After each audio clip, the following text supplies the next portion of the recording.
네, 이번 주에 투자 나침반 이항영 위원님과 함께 증시 전략 세워보도록 하겠습니다. 어서 오세요. 네, 안녕하세요. 네, 바로 본격적으로 인사이트 주제를 열어보도록 하겠습니다. 뉴욕 증시 조정 국면 이어질까? 네, 여러분 지난 주말에 기술주 저가 매수 들어오며 뉴욕 증시 혼조세 마감되었는데 과연 이번 주는 어떨까요? 네, 지난 주말 흐름을 보면 지난 목요일에 거의 비슷한 흐름을 보여줬습니다. S&P 500과 다우지수는 거의 움직임이 없는 상태에서 소폭 조금 우상향하는 그런 모습을 보이게 했지만 문제는 이제 기술주 중심이 되어 있는 나스닥이 전체적으로 조금 반등을 시도하는 모습을 좀 보여다가 그러니까 큰 힘을 보이지는 못했던 것이 하루가 되겠습니다. 네. 결국 주간 단위를 보면은요, 다우지수, S&P 500 지수는 소폭 상승하면서 일단 방어에 좀 성공하는 듯 했지만 기술주 중심으로 하락 마감하면서요.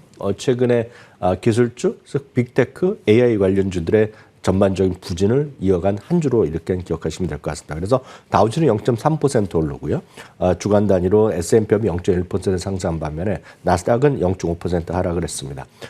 전체로 시장이 약간 힘이 약한 모습, 전체로 에너지가 소진되면서 좀 하락 쪽으로 기울는 모습을 보이는 종목들 아마 많이 우리 시청자분들 갖고 계실 텐데요. 이런 혼조세가 이어지는 세 가지 정도의 이유가 있다고 보고 있습니다. 첫 번째는 정부의 셧다운이 이제 결국은 마감되긴 했지만 후폭풍이 이어지고 있다는 거죠. 가장 큰 거는 이제 데이터 공백 상태가 이어지고 있다는 것이 되겠습니다. 사상 최강 기간에 정부 셧다운이 마감됐지만 오히려 불확실성이 커졌다는 얘기를 하고 있습니다. 약간 어려운 얘기가 될 수 있겠지만 이런 거죠. 그동안은 어떤 경제 지표, 다양한 고용 지표라든가 금리 지표, 다양한 지표들이 발표가 안 된 상태에서 주식시장은 그냥 오르기대로 내리기 했는데 막상 한두 달 동안에 지표가 없었기 때문에 이게 뚜껑이 열리기 시작하면 어떻게 그동안에 나올지 모르죠. 그러니까 막연한 불안감이 있을 수도 있다는 거죠. 그러니까 두 가지가 있겠죠. 이게 괜히 이유도 없이 올랐다 할 수도 있고 이유도 없이 떨어질 수도 있다고 생각할 수 있기 때문에 시장에 어떤 방향성이 나올지 모르겠습니다. 그런 상태에서 백악관에서 언급도 나왔죠. 물론 이제 오늘 고용지표 9월치가 이제 이번 목요일 날 나올 텐데요. 일부 지표는 영원히 안 나올 수 있다는 얘기까지 하면서 그럼 그동안에 있는 것이 거의 블랙박스에서 아무도 모르는 상태에서 나온 것이 아니냐 이런 우려감이 있을 수 있다는 것입니다. 두 번째는 그래서 나온 얘기인데요. 결국 지난주 저희가 목요일 날부터 계속 말씀드렸다시피 연준의 금리 인하 가능성 12월 중순에 있는데요. 금리 인하 가능성이 한 달 전만 하더라도 95%를 넘어섰는데 지금 이게 50% 안짝으로 내려가 있다는 얘기죠. 네. 그래서 말씀드렸다시피 금리가 올라갈지 내려갈지가 그러니까 동결될지 내려갈지가 5대5의 형주입니다. 그렇기 때문에 그만큼 양쪽을 갈려있기 때문에 그만큼 불안감이 있을 수 있죠. 그러다 보니 오히려 지금 금리는 조금씩 또 반등하는 모습을 보여주는 것도 그런 상례라고 일단 이해하시면 되겠습니다. 연준 위원도 일부는 여전히 금리를 동결에 대한 주장을 하는 사람도 있고 그렇고 트럼프 행정은 말도 안 되는 얘기를 하고 있는데 여하튼 이런 것들이 시장의 불안 요인으로 계속 이어지고 있다고 보셔야 되겠습니다. 역시 세 번째는 가장 여러분들이 걱정하는 부분이 되길 텐데요. AI에 대한 기술주, 즉 인공지능을 몰고 온 그동안의 주가의 랠리에 뭔가 이게 좀 너무 과도한 거 아니냐. 쉽게 해서 버블이 터질 수도 있다. 아니면 버블이 이미 터진 거다. 이런 주장하는 사람이 있다는 것인데요.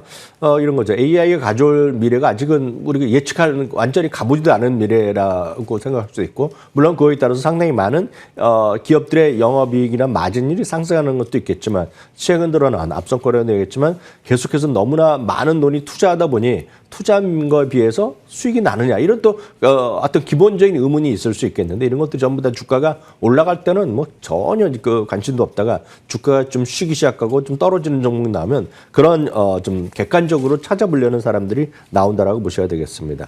그런 관점에서 몇몇 월가 애널리스트들 얘기를 하고 있는데요. 월스트리트에 지금 한계를 좀 테스트하고 있다는 얘기를 하고 있겠고요.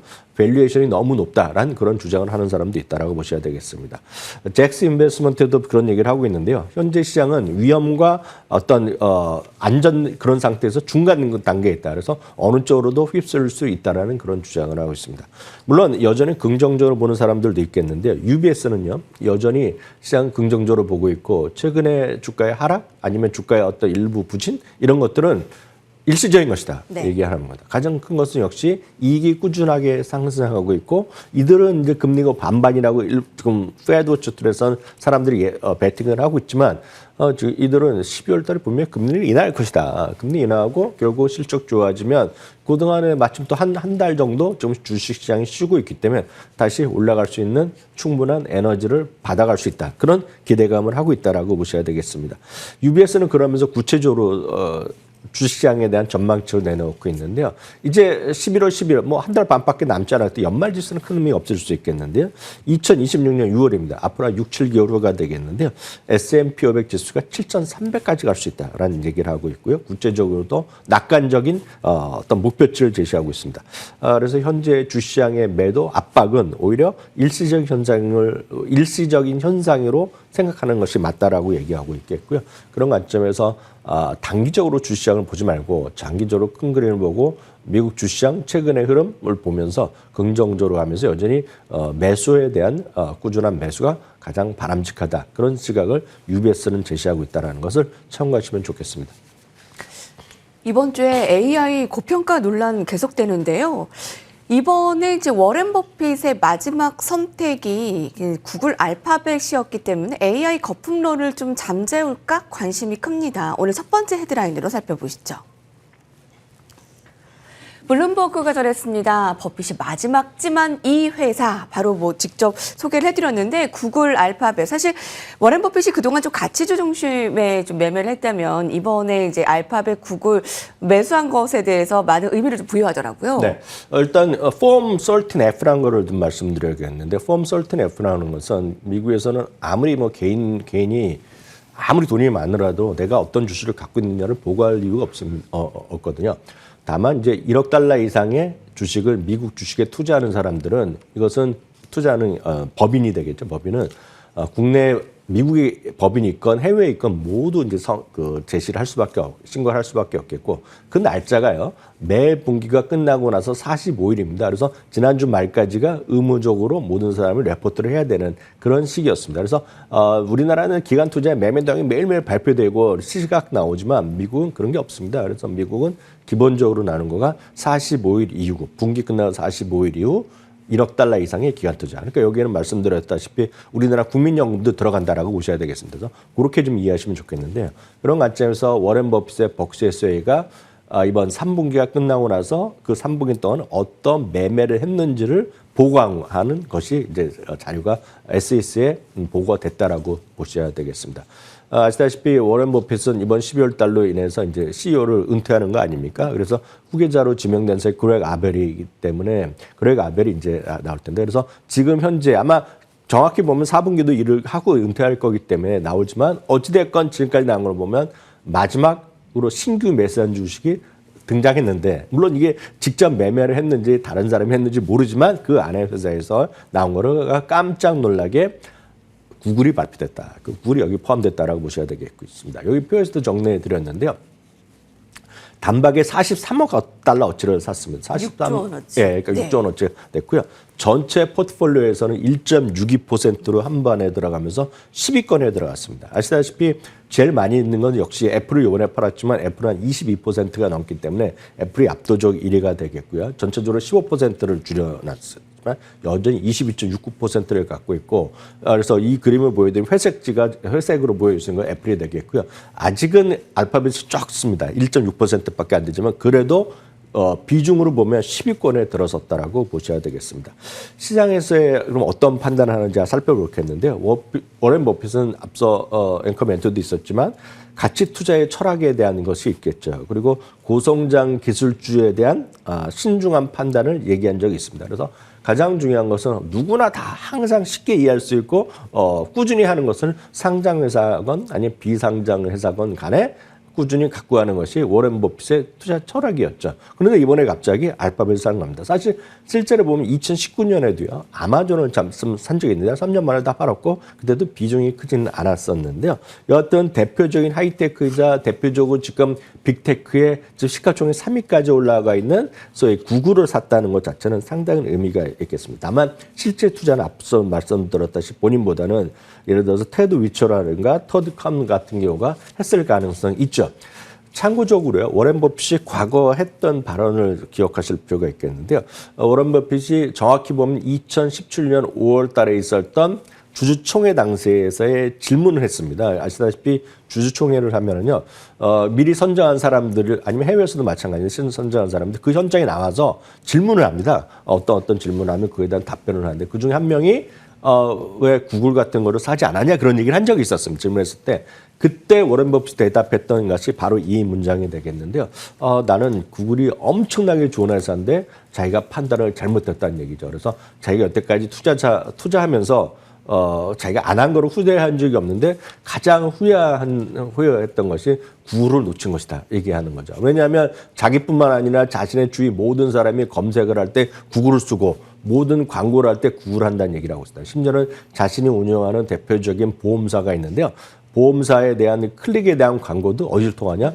구글 통해서 한 번 클릭할 때마다 $10 정도 비용을 제거하는데 그거조차 구글에 하는데 그렇게 좋은 회사를 자기가 못 알아봤다 하면서 그 당시에 했던 유명한 얘기가 내가 지금 구글을 사지 않은 것이 정말 일생일대의 최대의 실수였다고 네. 했을 바로 그 구글을 이번에 이제 은퇴하기 직전에 샀다는 거죠. 물론 본인이 직접 사지는 않았지만 최종적으로 CEO가 오케이 사라고 얘기했을 거 아닙니까? 지금 오케이 했을 거 아닙니까? 그만큼 지금 알파 회사에 대한 매수는 그만큼 큰 의미가 있다라고 보셔야 되겠습니다. 다만 이 하나의 사건보다는 아마 나중에 기회가 있으면 또 한번 자료를 준비해서 드리겠지만 워렌 버핏이 있는 버크셔 해서웨이와 워렌 버핏이 사라진 버크셔 해서웨이에 대한 논란이 많이 있고 많은 분들이 걱정하는 분이 많이 있습니다. 과연 이분이 은퇴하면 버크셔 해서웨이가 과연 어떻게 움직일지 그런 얘기 많이 하고 있습니다. 실제로 올해도 지금 워렌 버핏의 버크셔 해서웨이는 S&P 500에 뒤졌고요. 최근 10년 동안의 수익만 보더라도 10년간의 전체적으로 결과를 보면 지금 S&P 500이 뒤졌습니다. 그래서 일부 비판하는 사람들은 워렌 버핏이 잘못한 것이 제거나 잘못하고 있다. 왜냐하면 물론 돈은 3천억 달러 이상 엄청 전 세계에서 가장 큰 돈을 현금 및 현금성 자산을 갖고 있지만 가장 잘못한 것은 지금 AI 시대에 그런 주가 급등하는데 그걸 한마디로 놓친 거죠. 한마디로. 그렇기 때문에 나이가 들고다 보니까 너무 신중한 플레이를 해왔다는 얘기에 대한 비판이 많이 있거든요. 네. 다만 이번에 이런 계기를 통해서 아마 워렌 버핏이 은퇴한 이후에 그 다음에 이제 그렉 아벨이라는 사람이 이제 후계자가 지명된 상태인데요. 그렉 아벨이 운영하는 버크셔 해서웨이는 많이 달라질 수 있다. 그러면서 지나친 어떤 수비형, 지나친 어떤 그런 것보다는 앞으로 시장의 성장주나 이런 것들을 적극적으로 투자하지 않을까라는 기대감이 알파벳을 통해서 신규 투자를 통해서 아마 그것을 해석하는 사람이 조금 더 많아졌다라고 보셔야 되겠습니다. 어찌됐건, 참고로 보면은요, 알파벳 같은 경우는 왜 또 굳이 이번에 들어갔냐를 굳이 또 해석하는 사람이 있다고 제가 참고적으로 말씀드리면, 알파벳은 이미 작년 7월에요. 아마존이나 메타와 더불어서 러셀청 기준을 보면 뭐 다들 아시다시피 이런 건 성장주인데 성장주이자 가치주에도 편입됐다라고 보셔야 되겠습니다. 이게 이제 많은 분 헷갈려 하실지 모르겠지만 어떤 특정한 주식들은 성장주의도 가치주의도 합니다. 왜냐하면 이건 사람이 하는 것이 아니라 계산에 따라서 나오는 건데 그래서 참고적으로 보면은요. 알파벳은 기존의 100% 성장주에서 성장주의 성격이 65%다. 그래서 전체 시가총에서 65%는 여전히 성장주에 편입되어 있지만 35% 밸류는 가치주에 편입되어 있고요. 아마존은 73대 27, 메타도 18%는 가치주의 성격이 있다라고 보셔야 되겠습니다. 그렇기 때문에 미국의 특정한 주식이 어느 한쪽으로만 무조건 갈리는 것이 아니라 양쪽으로 좀 편입되는 것도 꽤 있다는 것도 참고하시면 좋겠습니다. 네, 알파벳도 그러하다라는 말씀이신 네, 거죠? 맞습니다. 맞습니다. 네, 버핏의 마지막 투자는 이제 구글 알파벳이었다. 네, 지분 6조 원어치 그 통 큰 매수에 대해서 지금 많은 목소리가 커지고 있고요. 애플은 15% 추가 매도했습니다. 지금 12분기 연속 순매도 기조를 이어갔고 실수로 놓쳤던 알파벳 드디어 매수. 오늘 첫 번째 헤드라인으로 살펴봤습니다. 자, 두 번째 헤드라인도 과연 이번 주에 AI 거품론을 이 계기로 잠재울 수 있을까? 아주 핵심 포인트입니다. 네, CNBC입니다. AI 버블론의 분수령, 엔비디아 실적 앞두고 있습니다. 계속되는 AI 기술주 논쟁, 엔비디아 실적이 잠재울 수 있을까요? 네, 엔비디아가 이번 주 이제 우리나라 시간은 목요일날 새벽에 실적을 발표합니다. 네. 미국 시간으로 보면 수요일 장마감 이후에 아마 딱 이 시간쯤 언저리에서 실적이 발표될 가능성이 큰데요. 엔비디아 영향력은 아마도 절대적이라는 것을 많은 분들이 공감하실 것 같습니다. 시가총액 때 말씀 화면에도 보시다시피 시가총액 1위를 갖고 있겠고요. 그다음에 애플, 마이크로소프트, 알파벳, 아마존 등등의 순서로 되고 있는데요. S&P 500 내 화면에 보시다시피 최대 비중을 갖고 있습니다. 전체 지수에서 약 8%를 차지하고 있겠고요.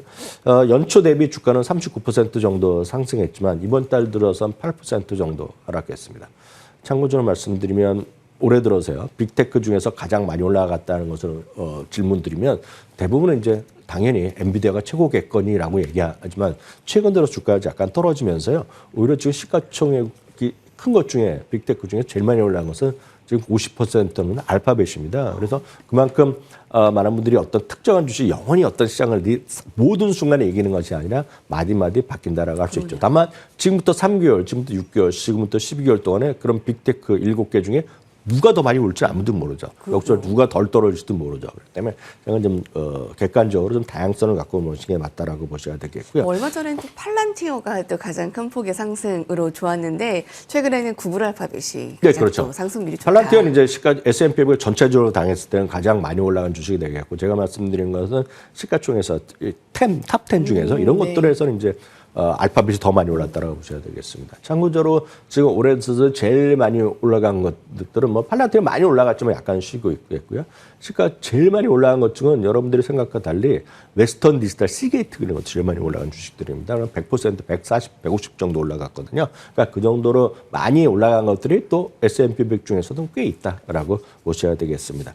한편 펀드 스트레스는요. 엔비디아가 나머지 이번에 실적을 발표하면서 나머지 기술주들 이런 것들에 대한 분위기를 좋게 할 수 있는 계기가 될 수 있다라는 얘기를 하고 있습니다. 실제로 엔비디아가 다시 놀라운 실적을 가져올 수 있다라고 그렇게 예상을 하고 있는데 월스트리트 경우에는요. 오픈 AI와의 데이터 센터 투자 이런 것들이 여전히 가장 큰 요인이 될 수밖에 없겠고요.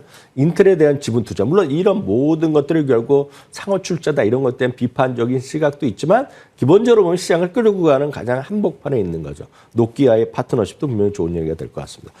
TD 코엔의 분석가는 이런 얘기를 하고 있는데요. AI의 인프라 투자가 모든 실린더에서 정확히 영어식을 보면 모든 실린더에서 불을 뿜고 있다. 엄청나게 달리고 있고 그 모든 것들이 열심히 일하고 있고 모든 쪽에서 성장을 하고 있다. 그런 표현을 하고 있다라고 보셔야 되겠습니다. 다만 경고의 목소리도 많이 있죠.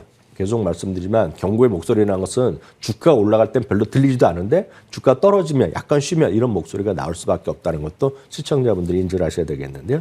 유명 투자가들이 계속 경고를 하고 있습니다. 대표적인 것은 마이클 버리도 했고요. 빌 게이츠도 마찬가지.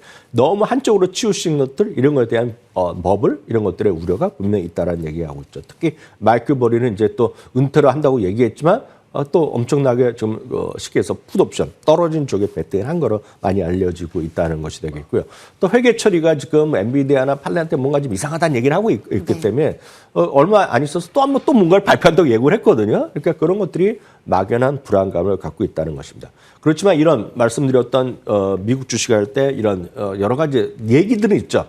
어떤 A라는 사람이 좋다고 얘기하고 B라는 사람은 안 좋다는 얘기를 다 하고 있고 그런 것들은 전부 다 제 입장에서 봤을 때 일종의 노이즈라고 보고 있습니다. 그럼 가장 중요한 건 뭐냐? 미국 주식에서 누가 말한 게 중요한 게 아니라 미국 주식은 어김없이 3개월에 한 번씩 발표되는 실적 그 자체.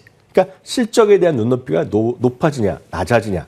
가장 중요한 변수가 되겠고요. 그에 따른 영향을 가장 미칠 수 있는 금리가 올라가냐 내려가냐. 이 두 가지만 이해하더라도 전 모든 주가의 설명에 95%는 충분히 가능하다고 믿는 한 명인데요. 어찌됐건요. 분기별 주당 이익의 실적 전망 컨센서스 추이를 보겠는데요. 이거는 분기당이 되겠는데요. 3분기 실적 전망 컨센서스는 주당이익이 1.25달러가 나오고요. 매출은 549억 달러가 나올 텐데요. 꾸준하게 이익 전망의 컨센서스가 올라가는 것이라고 되겠고요. 다음은 연간 주당 이익의 전망 컨센서스인데요. 당연히 올해는 별로 없죠. 그렇지만 내년, 후년, 2년 후, 3년에 이렇게 4년은 보면 꾸준히 올라갑니다. 바로 이 그림이 미국의 대표적인 기업들 S&P 100은 여러분들 마음만 먹으시면 모든 것들이 이렇게 숫자를 화해주고 그림으로 올려갈 수 있습니다. 이게 이제 우리나라 기업과 완전히 다른 거가 되겠는데 그럼 다시 한번 여러분들이 저런 걸 어떻게 믿냐 그러면 이걸 안 믿기 시작하면 할 말이 없습니다. 왜냐하면 미국은 애널리스트의 최대한 자기가 객관적인 판단을 하고 좋다는 사람도 있고 나쁘게 생각하는 사람도 있다는 거죠.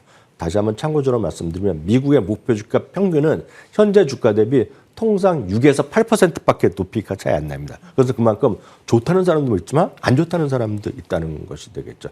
극단적인 얘기가 되겠지만 무슨 팔란티보다 $20밖에 안 된다고 얘기하는 사람도 있는 거죠. 엔비디아도 $150밖에 안 된다고 얘기하는 사람 있는 거거든요. 그러니까 여러 가지 다양성이 있기 때문에 그런 중간값에 대한 추이 이런 것들은 상당히 의미 있는 흐름이라고 보셔야 되겠고요. 마지막으로 투자 의견은요. 총 64명 중에 59명이 매수 의견 내죠. 강력 매수 의견을 갖고 있고요. 대다수네요. 그렇죠. 네. 목표 주가는 평균 $232에다가 최근 들어서 11월 이후만 하더라도요.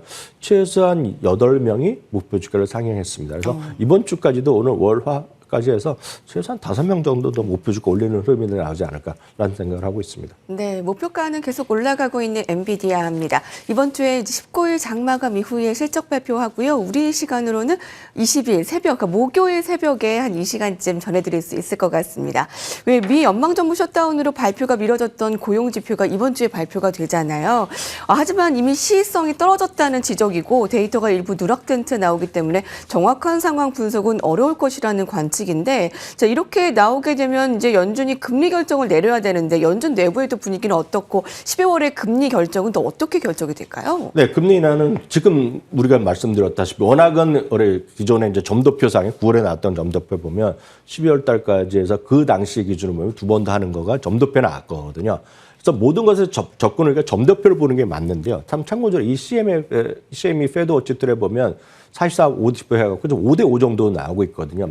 그러면 많은 분들이 이제 그 근본적인 질문을 의문점을 가셔야 되겠습니다. CME 페드 워치 툴이란 건 뭐냐부터 질문을 하실 텐데 이거는 이렇게 보셔야 되겠습니다. 그 선물에 대한 가격에 대한 옵션 거래라는 CMA 거래소가 있는데요. 거기에 사람들이 베팅을 할 거 아닙니까? 모든 가격 옵션 가격에 따라 사자 팔자 해갖고 역으로 만들어낸 확률입니다. 확률. 그러니까 이거에 대한 사람들이 제일 많이 60%, 50%, 5대5 정도로 베팅을 하고 있는 거라는 거죠. 그래서 이건 시시각각 계속 바뀝니다. 그래서 기본적으로 보면 금리 인하는 한 번 정도 더 있을 거라는 것이 점도표상에서 연준 위원들이 해석한 거라고 보셔야 되겠고요. 이거는 이제 시장이 계속 변동하는 그런 모습이 되겠습니다. 다만 지난번 연준에서 그 제로파로 이런 얘기하지 않았습니까? 많은 사람들이 12월 금리 인하를 결국 결정된 듯 얘기하고 있는데 결정된 바가 전혀 없다라는 그 정도 얘기했기 때문에 여전히 시장의 판단은 5대5 정도라고 이해하는 것이 맞다라고 보셔야 되겠고요. 결국은 그거에 따라서 여러분들이 보신 10년물 금리가